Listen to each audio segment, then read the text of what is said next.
ಎಲ್ಲ ಏನೇ ಬಗ್ಗೆ ಹೇಳ್ಬಿಡಿ. ಈಗ ರಾಜ್ಯದ ರಾಜಕಾರಣ ಏನು ಆಗಿದೆ ಅಂದ್ರೆ, ಈಗ ಒಬ್ಬ MLA ಆಯ್ಕೆ ಮಾಡ್ತೀವಿ. ಎಷ್ಟು ವರ್ಷಕ್ಕೆ? 5 ವರ್ಷ. 5 ವರ್ಷಕ್ಕೆ ಮಾಡಿದ್ವಿ. ಶಾಸಕಾಂಗ ಸಭೆಯಲ್ಲಿ ಎಲ್ಲ ಶಾಸಕರು ಸೇರಿ ಸಿದ್ದರಾಮಯ್ಯ ನಾಯಕರನ್ನಾಗಿ ಆಯ್ಕೆ ಮಾಡಿದ್ರು. ಕಾಂಗ್ರೆಸ್ ಹೈಕಮಾಂಡ್ ಅದನ್ನ ಸಮ್ಮತಿಸಿ ಇವರೇ ನಾಯಕರು, ಅದ್ರ ಜೊತೆಗೆ ಉಪಮುಖ್ಯಮಂತ್ರಿ DK ಶಿವಕುಮಾರ್ ಒಬ್ಬರೇ ಉಪಮುಖ್ಯಮಂತ್ರಿ ಇರಬೇಕು ಅಂತ ಮಾಡಿದ್ರು. ನಾವು ಅವಾಗ ಇನ್ನೂ ನಮ್ಮವರೆಲ್ಲ ಇದ್ರು, ಅವರೆಲ್ಲ ಉಪಮುಖ್ಯಮಂತ್ರಿ ಮಾಡ್ತಾರೆ ಅಂತ ನಾವು ನಿರೀಕ್ಷೆ ಮಾಡಿದ್ವಿ. ಹೈಕಮಾಂಡ್ ಮಾಡಲಿಲ್ಲ. ಆಯ್ತು, ಹೈಕಮಾಂಡ್ ಏನು ತೀರ್ಮಾನ ತಗೊಂಡು ಅದನ್ನು ಸಲ್ಲಿಸಿ ನಾವು ಸ್ವಾಗತ ಮಾಡಿ. ಈಗಲೂ ಕೂಡ ಹೈಕಮಾಂಡ್ ಮಧ್ಯಪ್ರದೇಶ ಈ ಬಂಧನ ನಿವಾರಣೆ ಮಾಡಬೇಕು ಅನ್ನೋದು ನಮ್ಮ ಕಾರ್ಯಕ್ರಮದ ಮನವಿ. ರಾಜ್ಯದಲ್ಲಿ ಈಗ ನಮ್ಮ ಮಲ್ಲಿಕಾರ್ಜುನ ಖರ್ಗೆ ಅವರೇ ರಾಷ್ಟ್ರೀಯ ಅಧ್ಯಕ್ಷ. ಪರಮೇಶ್ವರ್ ಬಗ್ಗೆ ಹೊಸ ಮುಖ್ಯಮಂತ್ರಿಗೆ ಅವಕಾಶ. ಸರ್, ದಲಿತ ಮುಖ್ಯಮಂತ್ರಿ ಕೂಗು ಬಹಳ ದಿವಸದಿಂದ ಇದೆ.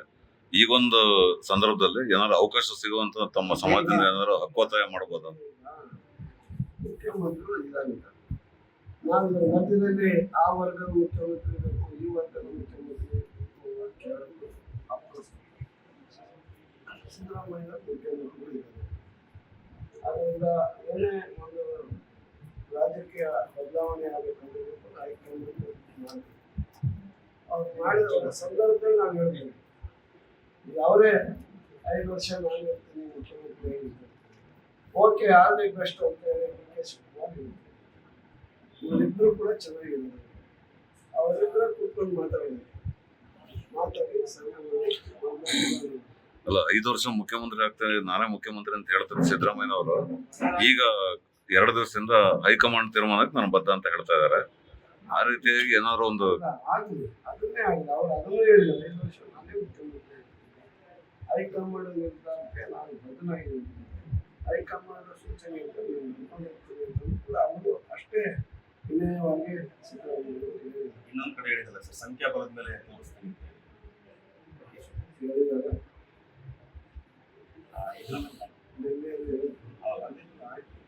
ಈಗ ಹೇಳಿದ್ರು ಸಂಖ್ಯಾಬಲ, ಆಮೇಲೆ ಶಾಸಕರ ಬಲ ಪ್ರಯೋಗ ಅನಾವಶ್ಯಕ. ಒಟ್ಟಾರೆ ನವೆಂಬರ್ ಏನು ಕ್ರಾಂತಿ ಆಗಲ್ಲ.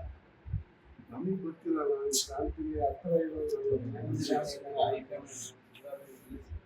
ಹೈಕಮಾಂಡ್ ಸಿದ್ದರಾಮಯ್ಯ ಕೆಳಗೆ ಇನ್ನು ಬಲವಾದ ಕೂಗೇನ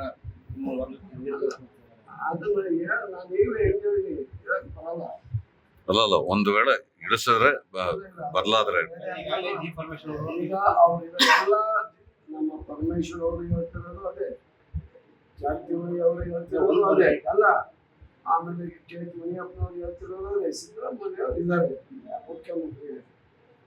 ಸರಿ, ಅದ್ರ ಬಗ್ಗೆ ನಾವು ಮಾತಾಡೋದಂತ ಅವರಿಗೆ ಸರಿ, ಕುರ್ಚಿಗಳ ಕಾದಾಡ್ತದೆ ಅಂದ್ರೆ ಈಗ ಮುಖ್ಯಮಂತ್ರಿ ಬದಲಾಗ್ತಾರೆ ಅನ್ನೋ ಒಂದು ಈ ಸಂದರ್ಭದಲ್ಲಿ, ಈ ಕೂಗು ಎದ್ದಿರೋ ಸಂದರ್ಭದಲ್ಲಿ ಅಭಿವೃದ್ಧಿ ಕುಂಠಿತ ಆಗಿದೆ ಅಂತ ಹೇಳಿ ವಿರೋಧ ಪಕ್ಷದವರು ತುಂಬಾ ಮಾತಾಡ್ತಾ ಇದ್ದಾರೆ.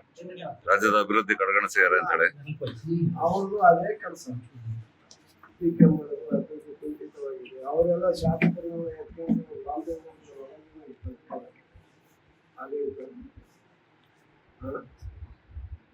ಯಾವ ಅಧಿಕಾರ ಏನು ಕುಂಠಿತವಾಗಿದೆ? 60,000 ಕೋಟಿ ಅಷ್ಟು ಸೌಕರ್ಯಗಳನ್ನು ಜನರಿಗೆ ಯಾವುದೇ ಮಧ್ಯವರ್ತಿಗಳ ಅವಳಿ ಇಲ್ಲದೆ, ಕಮಿಷನ್ ಇಲ್ಲದೆ ನೇರವಾಗಿ ಬಡವರಿಗೆ ಹಣ ತಲುಪ್ತಾ ಇದೆ. ಬಡವರು ಉದ್ಧಾರ ಆಗ್ತಿದೆ. ಏನು ಇಂದಿರಾ ಗಾಂಧಿ ಗರೀಬಿ ಹಠ ಬಂದ್ರಲ್ಲ, ಮುಂದಂತ ಭಾಗವಾಗಿ ನಮ್ಮ ಕಾಂಗ್ರೆಸ್ನ ಸಿದ್ದರಾಮಯ್ಯ ಬಡವರಿಗೆ ಮಾಡಿರ್ತಕ್ಕಂಥ ಈ ದೊಡ್ಡ ಉಪಕಾರ ಬಡತನ ಕಡಿಮೆ ಆಗಿದೆ.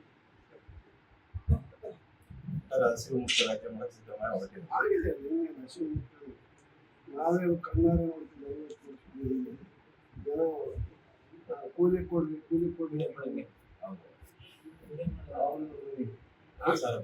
ಆಮೇಲೆ ಕೂಲಿ ಅದಕ್ಕೆ ಶ್ರಮಕ್ಕೆ ಟೈಮೇ ಇಲ್ಲ.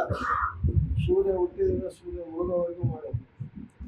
ಮಧ್ಯಾಹ್ನ ಸ್ವಲ್ಪ ಕೊಡೋದು, ರಾತ್ರಿ ಹೋಗುವಾಗ ಕಾಳು ಕೊಡೋದು, ಅದನ್ನ ಅಷ್ಟರಲ್ಲೇ ಹಸು ಮಾಡ್ಕೊಂಡು ಬೀಸ್ಕೊಂಡು ತಿಂದು ಬಲಗ್ತಾ ಇದ್ದದ್ದನ್ನು ನನ್ನ ಕಣ್ಣಿನ ನೋಡಿದ್ವಿ. ಹಸುವಿನಿಂದ ಸತ್ತನ್ನು ಕೂಡ ನಾವು ನೋಡಿದ್ವಿ. ಇವತ್ತು ಆ ಸ್ಥಿತಿ ಇಲ್ಲ, ಅದೆಲ್ಲ ಸುಧಾರಣೆ ಆಗಿದೆ. ಬಡವರು ಏನಪ್ಪಾ ಅಂದ್ರೆ ಈಗ ಸವಲತ್ತು ಕೊಡ್ತಾ ಇದೀವಲ್ಲ, ಅಲ್ಲಿ ಬಳಸ್ಕೊಂಡು ಇನ್ನೂ ಹೆಚ್ಚು ಹೆಚ್ಚು ದುಡಿದು ಉದ್ಧಾರ ಆಗಬೇಕು, ಶ್ರೀಮಂತರಾಗಬೇಕು ಅನ್ನೋ ಒಂದು ಆಸೆ.